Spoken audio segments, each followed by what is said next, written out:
Okay, അപ്പോൾ നമ്മളിപ്പോൾ മുണ്ടൂർ പള്ളിയിൽ നിന്ന് തിരിച്ചിട്ട് ഏകദേശം ഒരു 15 കിലോമീറ്ററോളം ആയിട്ടുണ്ട്.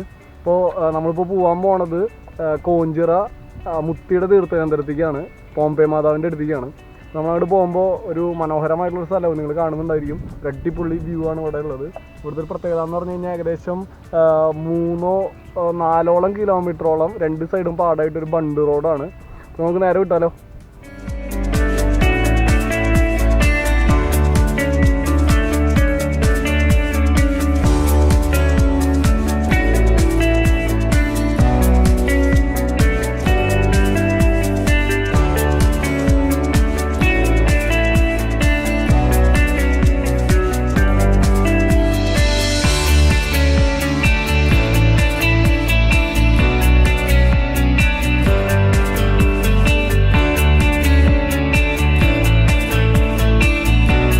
നമ്മളിപ്പോൾ എത്തിയിരിക്കുന്നത് കോഞ്ചിറ പള്ളിയിലേക്കാണ്. ഇപ്പോൾ ഇവിടെ കോഞ്ചിറ പള്ളിയുടെ മുമ്പിലുള്ള വ്യൂ ആണിത്. നിറച്ച് പാടാണ് ഇവിടെ, ചുറ്റുവട്ടം മൊത്തം പാടാണ്. അപ്പോൾ നമുക്ക് കോഞ്ചിറ മുത്തിയുടെ അടുത്തേക്കാണ് നമ്മളിപ്പോൾ പോകാൻ നിൽക്കുന്നത്. കോഞ്ചിറ മുത്തി എന്ന് പറഞ്ഞു കഴിഞ്ഞാൽ പോംപെ മാതാവ് എന്ന പേരിലാണ് അറിയപ്പെടുന്നത്. അപ്പോൾ നമുക്ക് നേരെ പള്ളിയത്തേക്ക് പോകാം.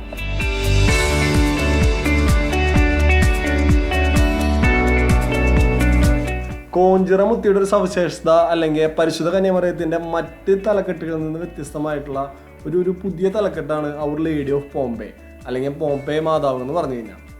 ഇതിന് കാരണമായിട്ടുള്ളൊരു സംഭവം 100 വർഷങ്ങൾക്ക് മുമ്പ് നടന്നു എന്നാണ് വിശ്വസിക്കപ്പെടുന്നത്. അത് നേപ്പിൾസിനടുത്തുള്ള പോംപെ താഴ്വരയിൽ വെച്ച് രക്ഷ ലഭിക്കണമെങ്കിൽ ജപമാല ഭക്തി പ്രചരിപ്പിക്കണമെന്നാവശ്യപ്പെട്ട് 1872 ഒക്ടോബറിൽ ബർത്തുലോ ലോങ്കോ എന്ന മനുഷ്യനെ മാതാവ് പ്രത്യക്ഷപ്പെട്ടു എന്നാണ് ചരിത്രം പറയണത്. നമ്മളിപ്പോ വന്നിരിക്കുന്നത് നമ്മുടെ കോഞ്ചിറ മുത്തിയുടെ അടുത്തേക്കാണ്. പോംപെ മാതാവ് ഏനമാവ് ഇടവകയുടെ ഒരു പാട്ടുള്ള തീർത്ഥകേന്ദ്രമാണ് നമ്മുടെ കോഞ്ചിറ മുത്തിയുടെ ഈ പള്ളി. നമ്മുടെ മറ്റം വനമാതാവിന്റെ തീർത്ഥകേന്ദ്രം പോലെ തന്നെയുള്ള ഒരു തീർത്ഥകേന്ദ്രമാണ് നമ്മുടെ കോഞ്ചിറ മുത്തിയുടെ തീർത്ഥകേന്ദ്രം. കർഷകരൊക്കെ ഒത്തിരി സഹായിക്കുന്ന ഒരു മാതാവ് എന്ന പേരിലാണ് കോഞ്ചിറ മുത്തി ഏറ്റവും കൂടുതൽ നമുക്കറിയാം. ഈ പള്ളിയുടെ ചുറ്റുവട്ടം മൊത്തം കർഷക സ്ഥലങ്ങളാണ്. അതേപോലെ കർഷക നല്ല വിളകൾ കിട്ടാനൊക്കെ ആയിട്ട് പ്രാർത്ഥിക്കാൻ വരുന്ന ഒരുപാട് കർഷകരുണ്ട് ഇവിടെ. അപ്പോൾ ഈ ചുറ്റപ്പെട്ടാൽ കിടക്കുന്നത് മൊത്തം കർഷക സ്ഥലങ്ങളാണ്, പാടം പറമ്പൊക്കെ ആയിട്ട്. അത്രയും കർഷകർക്ക് ഇമ്പോർട്ടൻസ് കൊടുക്കുന്ന ഒരു മാതാവ് എന്ന പേരിൽ അറിയപ്പെടുന്നുണ്ട്, നമ്മുടെ മുത്തി അറിയപ്പെടുന്നുണ്ട്. പിന്നെ ഇതിന്റെ ഒരു പ്രത്യേകത എന്ന് പറഞ്ഞു കഴിഞ്ഞാൽ റോമിൽ നിന്ന് മേനാച്ചേരി പിതാവ് കൊണ്ടുവന്നിട്ടുള്ള മാതാവിന്റെ രൂപം, പിന്നെ അതേപോലെ തന്നെ അതിനുശേഷം ഒരച്ഛൻ ഇവിടേക്ക് ഒരു ലാവ കൊണ്ട് നിർമ്മിച്ച ഒരു മാതാവിന്റെ ചെറിയ രൂപം ഇവിടെ എത്തിച്ചിട്ടുണ്ട്. അങ്ങനെ 2 പ്രത്യേകതകളാണ് ഇവിടെ ഉള്ളത്. പോംപെ എന്ന് പറഞ്ഞ സ്ഥലത്ത് നിന്ന് കൊണ്ടുവന്നിട്ടുള്ള രൂപങ്ങൾ ഇവിടെ എത്തിച്ചിട്ടുണ്ട്. ഇതൊക്കെയാണ് ഇവിടുത്തെ സ്പെഷ്യാലിറ്റി. ഇപ്പോൾ നമ്മൾ കണ്ടതാണ് കോഞ്ചിറ മുത്തിയുടെ പള്ളി. ഇനിയിപ്പോൾ നമ്മൾ പോകാൻ പോകുന്നത് കണ്ടശങ്കടവ് ഫൊറോന പള്ളിയിലെ മാതാവിനെ കാണാനാണ്. ഇപ്പോൾ ഏകദേശം സമയം ഉച്ചയായിട്ടുണ്ട്. അപ്പോൾ നമുക്ക് നേരെ കണ്ടശങ്കടവ് മാതാവിൻ്റെ പള്ളിയിലേക്ക് പോകാം.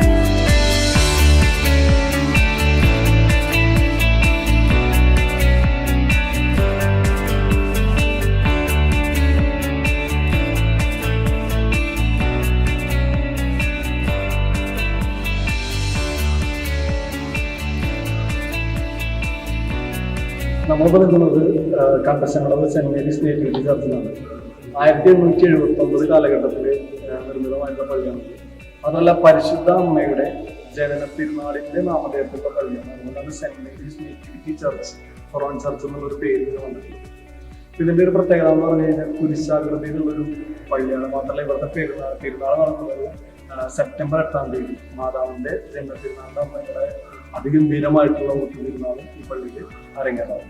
നമുക്ക് ഈ പള്ളിയുടെ ബാക്കി കാര്യങ്ങൾ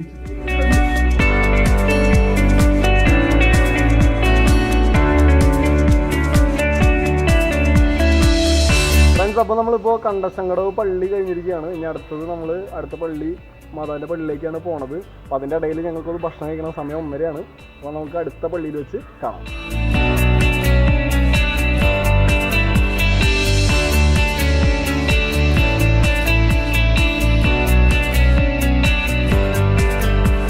അപ്പോൾ നമ്മളിപ്പോൾ എത്തിയിരിക്കുന്നത് മരത്താക്കര പള്ളിയാണ്. മരത്താക്കര അമലോത്ഭവ മാതയുടെ പള്ളിയിലേക്കാണ് നമ്മൾ എത്തിയിരിക്കുന്നത്. അപ്പോൾ നമുക്ക് എൻ്റെ ബാക്കിലായിട്ട് നിങ്ങൾക്ക് പള്ളി കാണാൻ സാധിക്കുന്നുണ്ടാവും.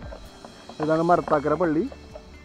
1912 സ്ഥാപിതമായിട്ടുള്ള പള്ളിയാണ് മരത്താക്കര പള്ളി.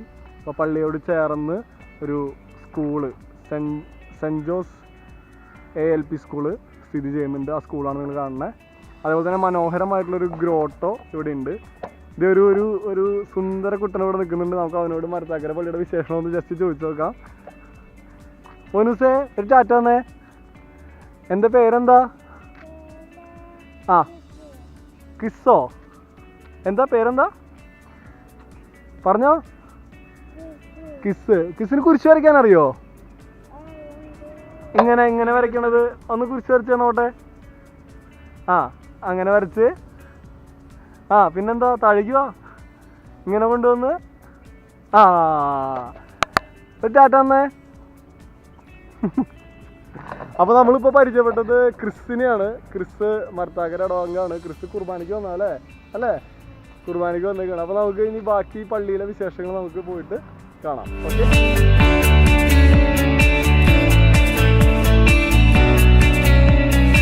ക്രിസ്തുവിന്റെ അമ്മയായ മറിയം പാപമില്ലാതെ ഗർഭം ധരിക്കപ്പെടുമെന്നും അവളുടെ ഗർഭധാരണം കുറ്റമറ്റതാണെന്നും ഇമ്മാക്കുലേറ്റ് കൺസെപ്ഷന്റെ സിദ്ധാന്തം പഠിപ്പിക്കുന്നു.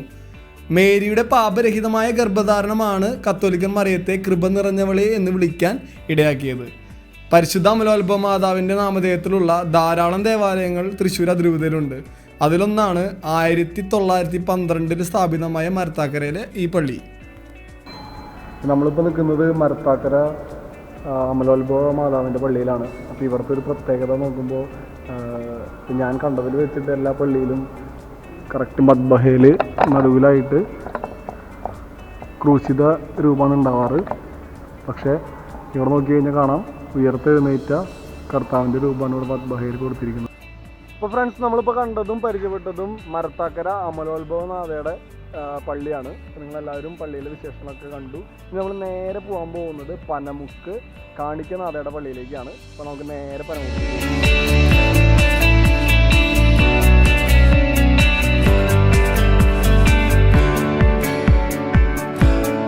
നമ്മളിപ്പോൾ വന്നിരിക്കുന്നത് പനമുക്ക് കാണിക്കമാത പള്ളിയിലേക്കാണ്. പനമുക്ക് കാണിക്കമാത പള്ളി ശരിക്കും ആദ്യം ഒരു കപ്പേളയായിരുന്നു. ആ കപ്പേള ഇപ്പോൾ ഇന്ന് വളർന്ന് വലുതായി ഒരു ഇടവക പള്ളിയായി മാറിയിരിക്കുകയാണ്. നമുക്ക് കണ്ടു കഴിഞ്ഞാൽ അറിയാം. ഏകദേശം 1963 കൂടിയിട്ടാണ് ഇവിടെ കപ്പേള ആദ്യം വന്നത് കാണിക്കമാതാവിൻ്റെ പേരിൽ. ആ കപ്പേളയിൽ നിന്ന് 1973 ഇതൊരു പള്ളിയായിട്ട് അതിനെ എന്താ പറയുക ഉയർത്തപ്പെട്ടു. അതിന് ശേഷമാണ് പിന്നീട് 94 ആകുമ്പോഴാണ് ഇതൊരു ഇടവകയായിട്ട് അതിരൂപത പ്രഖ്യാപിച്ചത്.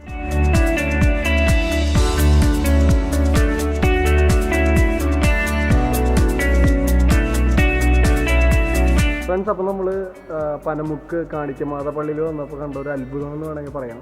ഏകദേശം 80ഓളം മാതാവിൻ്റെ ചിത്രങ്ങൾ ഇവിടെ ഉണ്ട്. അതായത് ഓരോ ജനലിൻ്റെയും മേലെ ആർച്ച് ഷേപ്പിലായിട്ട് വളരെ മനോഹരമായിട്ട് അവർ അറേഞ്ച് ചെയ്തിട്ടുണ്ട്. അപ്പോൾ നിങ്ങൾക്ക് കാണാൻ പറ്റും എല്ലാ ജനലകളുടെയും മേലെ love lady of sorrows, our lady of nursing, our lady of grace, അങ്ങനെ എല്ലാ ജനലുടെയും മേലെ പള്ളി ഒട്ടാകെ, അതായത് 2 ലെയറിൽ ഇപ്പോൾ താഴെയുണ്ട് അതേപോലെ തന്നെ മുകളിലുള്ള ജനലകളുടെയും മേലെയായിട്ട് സത്യം പറഞ്ഞു കഴിഞ്ഞാൽ ഒരു വേറൊരു ഫീലാണ് ഈ പള്ളിയിലേക്ക് വന്നപ്പോൾ. ആദ്യമായിട്ട് വരുമ്പോൾ തന്നെ നമ്മളിങ്ങനെ ഒരു കാഴ്ചയാണ് കാണുന്നത്. ഏകദേശം 80ഓളം മാതാവുകൾ പള്ളിയുടെ ചുറ്റും നിങ്ങൾക്ക് കാണാൻ പറ്റും. ഈ ചുറ്റുമുള്ള എല്ലാ ജനലകളുടെയും മേലെ മാതാവുകളുടെ ചിത്രങ്ങൾ അവർ ഒരുക്കിയിട്ടുണ്ട്. വളരെ മനോഹരമായിട്ട് തോന്നിയൊരു കാഴ്ചയാണ്.